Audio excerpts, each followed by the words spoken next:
And as I was pushing the old bike, I heard these rattling of these chains.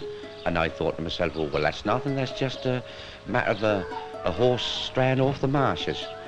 That kept coming nearer and nearer. I thought to myself, well, I better stop here and let it pass. And it was past me as a form as a great big black shaggy dog. And do you know what? There was a gate dead opposite, and that passed through this gate. Well, when I got to the gate, that never had been opened. Local people still talk about the black dog, and there are very regularly eyewitness reports cropping up. Closer and closer it got to the door, while a large congregation sat pensively inside. And the ghostly black dog made its deadly entrance. Crashing through the building, this hound from hell sent parishioners scattering, killing two, and toppling the steeple through the church roof.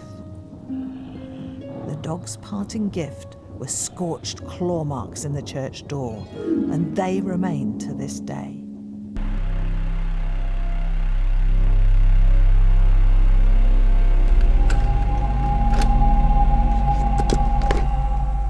Hello everybody, welcome back. Today we're heading into the dark and untamed wilderness of American soil to explore a legend that's as old as the land itself, the devil dog. Without further ado, let's get into the video.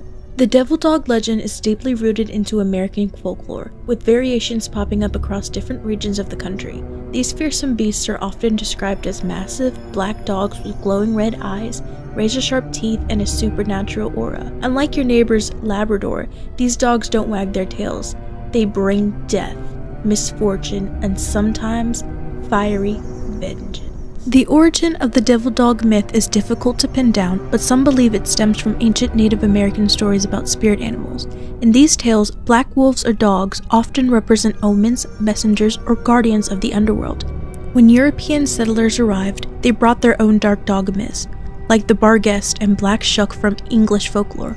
Over time, these traditions merged, creating the uniquely American version of the devil dog. What is it about black dogs? Why not dogs of any other colour, and why dogs in particular? Black is, of course, a colour of ill omen, and it is associated with death, so that has something to do with it, I think. But dogs are also such interesting animals from the point of view of their relationship with humans and their kind of role in human symbology. The dog is our closest friend. We domesticated it 15,000 years ago, and we rely on it for help, for protection, for keeping us company. The black dog story has become a very popular legend and narrative here that's almost certainly been passed down by word of mouth. While the general idea of the devil dog remains consistent, its characteristics and backstory vary depending on the region. Let's take a tour of some of the most famous devil dog legends. In the dense forests of Maryland, the devil dog takes the form of the snarly yo.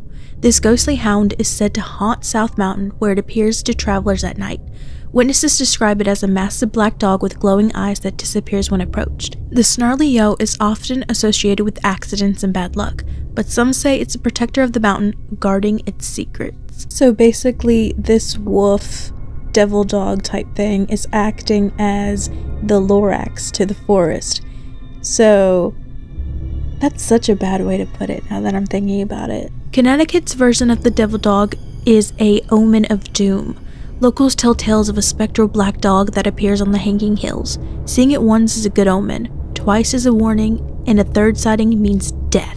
Geologists exploring the area in the 19th century reportedly encountered the creature, and true to the legend, one of them met a tragic end shortly after their third encounter. And unlike the yo, this one is actually feared. It's not looked upon as a protector of the forest. It's not looked upon as a protector of anything.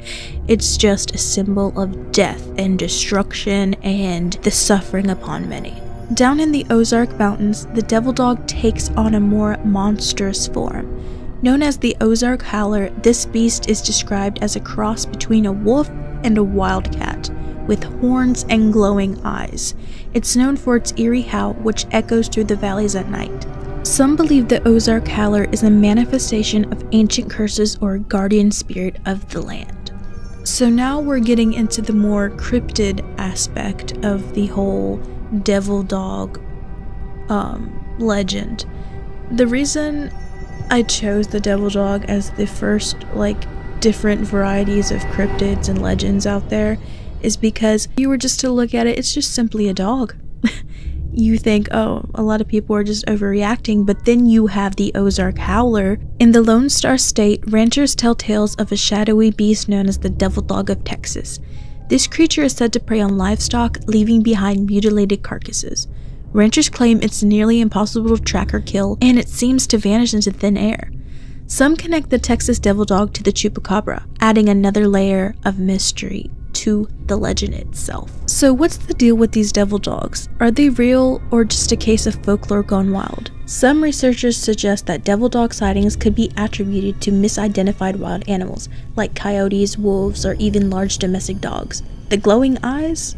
Just a trick of the light reflecting off their retinas. That I do not believe in any aspect, shape, or form, because these are locals telling you that they see these abnormal dogs. The size of the dogs isn't normal. I feel like the locals know more about the land than any other person. So when it comes to them, I feel like I'm more into listening to them than I am listening to a scientist. Just because I grew up with country people. I know some are outside constantly 24/7. So the fact that scientists can just come in and say, oh, it's just misidentified. The devil dog legend may be the result of cultural storytelling, blending Native American spiritual beliefs with European folklore. Over time, these stories evolved into a uniquely American myth. That I can get behind. I can get behind that because this is like the time where legend, myth, mystique, the unknown, witchcraft, all that kind of stuff was more of a everyday thing that people really worried about. So I can see exactly where that comes from.